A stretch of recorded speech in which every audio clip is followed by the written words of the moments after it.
Hey everybody, Black Ninja 797 here, and welcome back to another episode of Myth Busting Mondays. Now this myth for the final one here is going to be a little bit simplistic, but I think you guys will still get a kick out of it nonetheless. The final myth is going to end up being, does fall damage scale when you change the difficulty? So that's what we're going to be testing here at the end. It is short, sweet, and just straight to the point. And with that being also said, we're going to be short, sweet, and straight to the point here with this introduction and just jump straight into the episode. If you end up enjoying, leave a like, but let's end up getting on with this week's episode of Myth Busting Mondays. Myth: can the roller coaster on Dark Carnival run over Special Infected?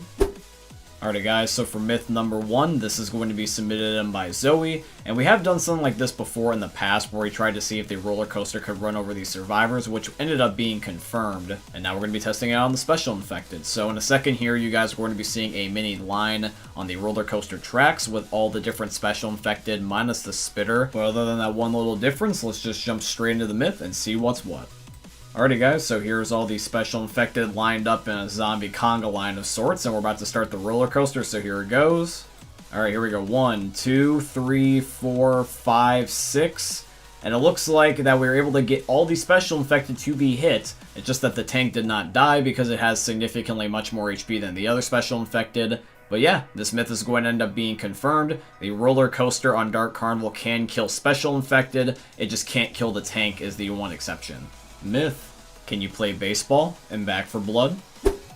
Alrighty guys, so for myth number 2, this is submitted in by Glabursko. Now we did something like this back in Left 4 Dead a couple of months ago, but this myth never really amounted to anything in that game. So Glabursko thought it'd be kind of cool if we took an old myth and tried it with the Back 4 Blood engine and mechanics just to see if we would get different results, because not every myth that's confirmed or busted in Left 4 Dead will be confirmed or busted within Back 4 Blood. Now there's a lot more throwable items in Back 4 Blood than there is in Left 4 Dead, because in Left 4 Dead there's only 3 with the Molotov, the Pipe Bomb, and the Bio Bomb.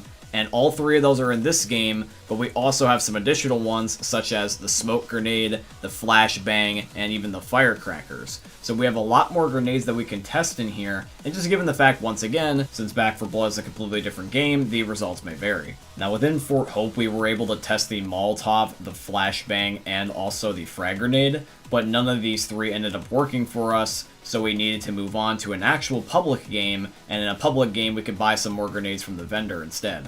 So here's going to end up being our attempt with the Pipe Bomb, because the Pipe Bomb was our best bet because the Pipe Bomb ends up having a delay. It is the only grenade in the game that does not blow up on impact. So we wanted to make sure that we tried all of them, most certainly the Pipe Bomb, because we wanted to give ourselves the best chance possible. Now specifically regarding the Pipe Bomb in particular, I want you guys to end up taking a look at something and noticing a small tiny detail that if you're not really paying attention, you're going to miss it. Do me a favor really quickly, watch the center of the screen when Tyler throws a pipe bomb at me and I end up going to swing it with my baseball bat. Because if you look away, you're going to miss it. Did you see it? It's this part right here. I even put a red arrow just to make it a little bit easier for you guys. There's a brief period of time when Tyler throws the pipe bomb at me that even though it zips by my point of view, it zips back right in front of me for a single frame, and you could only see it if you were really paying attention. But as soon as it shows up, it disappears just as fast, and I don't end up seeing it until I look behind me. So for the briefest of moments, I thought this myth was actually confirmed and that there was a collision effect with the baseball bat on the grenades, but it was just a visual bug more than anything. The reason why I say this is because Tyler ended up throwing a pipe bomb on the ground for me, and even with it right on the ground, I was not even able to move the thing with my baseball bat directly on top of it. And this also ended up happening to be the same case with every single other grenade, minus the visual bug because that was only specific to the pipe bomb, but no other grenade, whether it be the bile bomb, the smoke bomb, or the firecrackers, none of them ended up working, so the myth as a whole is going to end up being busted. You can't end up playing baseball and Back 4 Blood, so in both games it's busted. I just think that the collision effects with the baseball bat is just not going to work on anything that's just not a zombie or a player, because I just don't think that they're coded that way. But if there ever is going to end up being a future update where that does become a thing, you bet your ass I'll end up making a custom game of some kind out of it. Myth: if you kill any of the Reeker variants in Back 4 Blood, will the explosion cause a gas can or a propane tank to go off? Alrighty guys, so for myth number 3, this is going to be submitted in by Nitwit. Now for this one guys, we're just going to be using only the gas can because we can only find gas cans. If Turtle Rock had mods for this game, it'd be so much easier to test this stuff, but until that day, we just have to end up working with what we got. But the good news is we at least have 3 jerry cans. So we're just going to be going downstairs here, and I have captions on this time, so I can end up seeing if whether or not a Reeker or any of its variants will spawn in for us. And I do believe, according to the captions, that one is going to be nearby, and I think it's upstairs, which it is, so I'm just going to lure it down to the guys right now.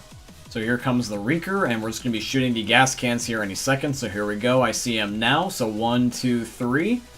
And yep, it looks like that his explosion does indeed set off the gas cans. So that means that myth number 3 is going to also be confirmed. You can end up blowing up at least a gas can, and I do believe that I am also pretty sure that a propane tank would work with this method as well by using the Reeker and its variants explosions. Myth: can you destroy a pus flinger's bait jar in midair and back for blood?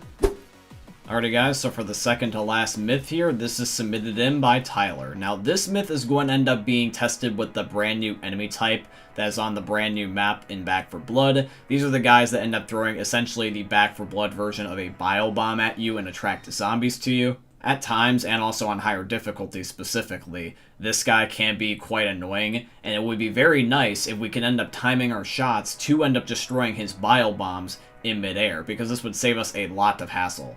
If this becomes a strategy we can use, this can prevent us from getting obliterated by hordes and can end up saving future runs in future play sessions. Now there was just one thing that sucked about this myth in particular, is that every single time that we missed, we had a horde called on us every single fucking time. So as it got more chaotic, it became even more harder to shoot the bait jar out of the guy's hands.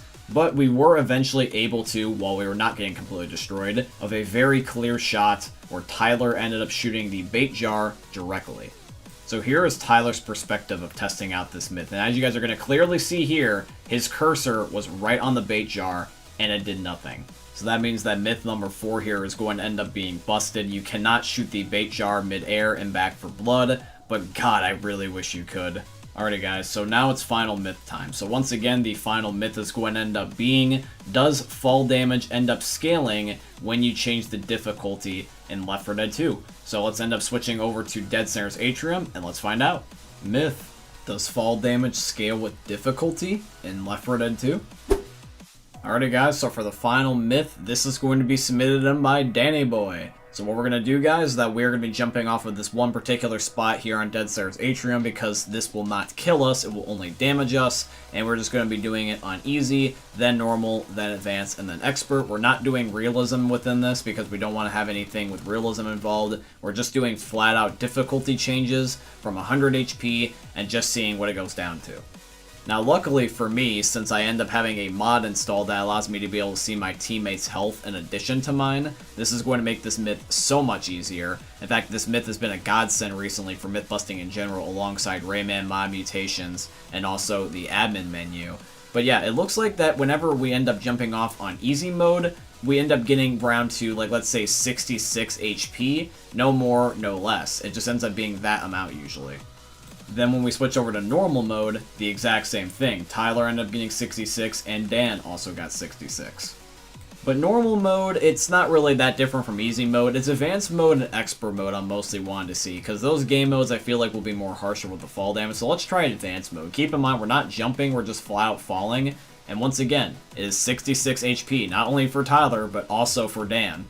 But surely, it would change with expert mode, right? I mean, come on, this game is BS all the time with expert mode. It should end up killing us at least a little bit more. So here we go. Let's end up jumping and seeing whether or not even it's a 1 HP difference. So guys, go ahead and jump, and let's see if you go past 66. Nope. It looks like that they're both 66 again. So wow, to my surprise and the guys' surprise, fall damage does not scale with difficulty, which honestly shocks me. I would figure that even if it was like a few HP difference that the game would get progressively harder, even accounting for fall damage, but no. So which means that the final myth here is actually going to end up being busted, but I'm really, once again, just surprised to see that it's going to end up not scaling with difficulty. Maybe it scales with realism, so maybe we can end up testing that one day in the future. Alrighty guys, so that's going to be it here for another episode of Myth Busting Mondays, and I do truly hope you guys ended up enjoying it. If you did, please consider dropping a like, comment, subscribe, follow, and all that beautiful stuff. If you have your own myth that you would like to have be featured in another episode, just please put them in the comment section down below, or even in my Discord channel, where I end up having that link down below in the description. And just finally, if you guys would like to financially support the channel, I would tremendously appreciate if you guys could go check out my Patreon. It is linked down below in the video description. And I would also really appreciate if you guys could also use supporter creator code BlackNinja797 in all caps in the Fortnite and Epic Games item shops, because Epic's my very first sponsor, and they're sponsoring today's video, so shout out to Epic Games. And finally, I also just want to let you guys know that I ended up starting a business recently. It's called Breakthrough Business. With Breakthrough, I'm going to be making a whole bunch of psychology-themed courses that will allow you guys to be able to improve things such as your character, your mental health, and even your relationships. And all this content is going to be available at mastermind.com. And already within mastermind.com, I have my very first course out now, which is going to end up being called the Courageous Man Blueprint: How to Achieve Unbreakable Confidence for Young Men. I wanted to make something that would end up giving you or somebody that you know a lot of value within your life. So if you were going to watch a piece of content from me, why not watch one that would change your life for the better? But at the end of the day, guys, with all that being said, I once again hope you ended up enjoying today's video, and I hope you guys ended up enjoying seeing another YouTube video from the most unique YouTubers they're ever going to see. Thanks for watching, guys. I love all of you, and peace out. Hey, meme lords, Jesus here, and you better have enjoyed that video there by the eternal god Daddy Ninja.